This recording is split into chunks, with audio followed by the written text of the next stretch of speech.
Hello and welcome to another brutally average episode of the Weekly Deathmatch.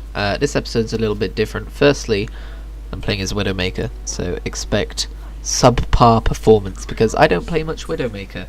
And secondly, this is actually two deathmatches stuck together, just because I'm playing team deathmatch and those matches never last 10 minutes, they're usually 5 minutes apiece, which is what this was. So you've got two matches today, two for the price of one, which is still nothing, still free, always free.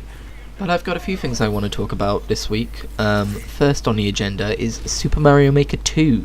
Nintendo put out a direct, especially for Super Mario Maker 2, which took a lot of people off guard because they were expecting that game to be kind of like the main, like the meat of, or maybe not the meat, but a nice portion of the E3 Direct that's coming up. But no, it happened the other day. And I was wondering, how are they going to spend, like, I forget what it was, like 15, 16 minutes? How are they going to spend all that talking about Mario Maker 2? Like, I get that it's a anticipated game, but surely that's going to be stretching it out a bit. But no, if you watch that video, they are throwing in a feature, like, every 5 seconds. They're like, oh, and then you can do this, and then you can do this, and who can forget this guy, and this Cooper is a mad lad. They threw out the phrase mad lad. We are truly in the decade of memes. When Nintendo are throwing out phrases like mad lad. I just want you to know I was making the OK hand there, the little OK emoji. That's just kind of become a thing. Also, but yeah, I was super impressed by what I saw, and I've always wanted Super Mario Maker ever since it came out on the Wii U. Did not want it enough to buy a Wii U, just gonna throw that out there. It would take a lot to make me want a Wii U. But I was always tongue-tied. I was already super glad that it was coming to the Switch. Just a port would have made me happy, and I know it's having lots of new features as well. But after watching that, goddamn, I'm surprised. I think the most by the kind of online multiplayer, like the co-op, and then like the races as well.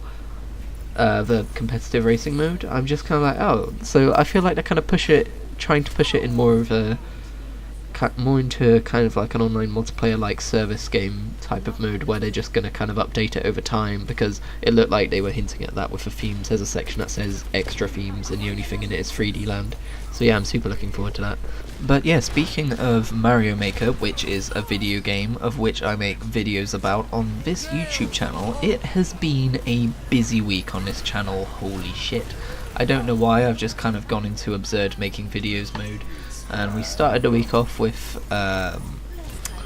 Lego Marvel Superheroes, which is one of my favourite videos I've ever made, followed by Adventures in Azeroth, and then I remembered that me and Reese played Viscera Cleanup Detail about 10 months ago, and I went and I finally made that video and put it together.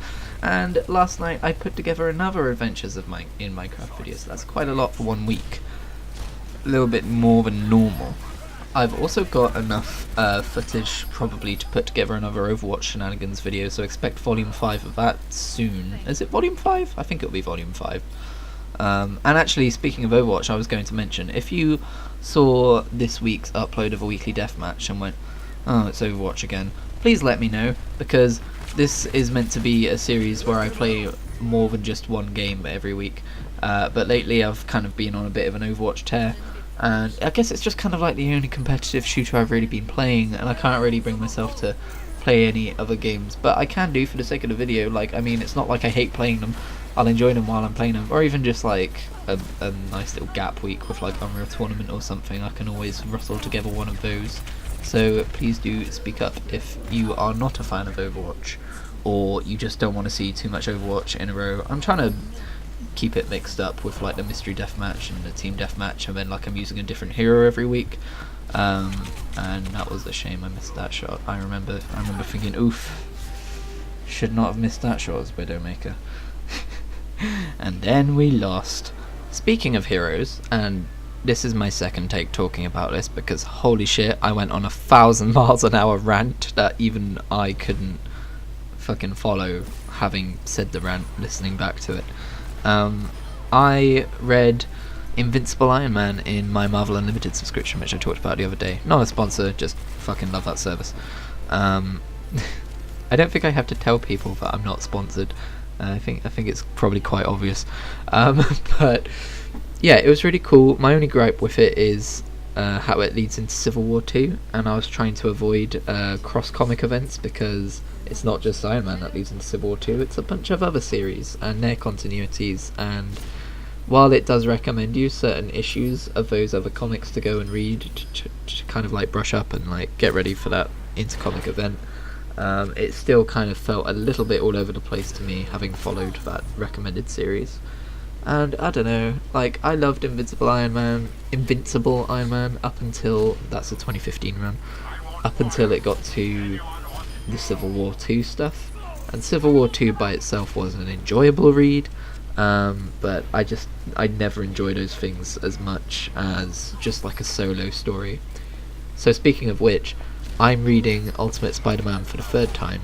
The first time I borrowed the internet's copy, wink. The second time I bought Ultimate Collection Volume 1, but you can't find Volume 2 for sale anywhere, so I gave up on that. So this is my third time reading the beginning of those comics, and it's still a joy to read. Like, this is my third time within a year, I think, and it's still a joy to read, which is kind of rare for any kind of fiction to be able to experience it 3 times in such a short window and not be bored by it again.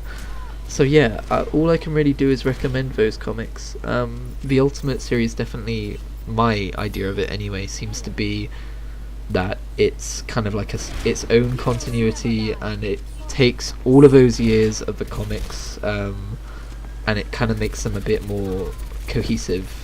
So instead of introducing Spider-Man in a random other person's comic and then being like, oh wow, the fans really liked him, and then giving him his own comic where he's already been doing it for a few years, and then later going and exploring his origins. Instead, Ultimate Spider-Man just starts from the beginning of the story and brings all of the characters that exist in his run over the years together in a more consistent way, I guess is a way to say that. And I don't know, I just like it a lot, and Marvel Unlimited has all of them, and I'm looking forward to reading all of them, and also maybe looking up some other Ultimate runs of comics. There we go. I said exactly the same amount of stuff in half the time. Now I have time to talk about how I spent £90 on the World of Warcraft Collector's Edition.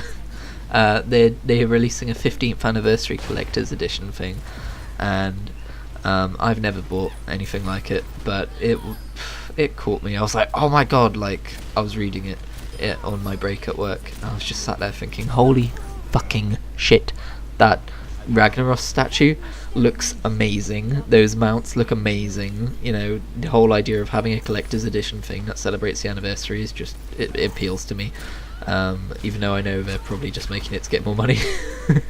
Although that statue does look pretty high quality, I hope it is in real life. It's quite big. It probably pays for itself, to be honest. If in a few years I want to sell it, I can probably sell it for more than the collector's edition was worth, because, good lord, they sold out very quickly. I went to get it from the Blizzard Gear store, but it had already sold out within, I think, the first hour or so. But Amazon still had some available for pre-order, and I just kind of said fuck it, and I pre-ordered it.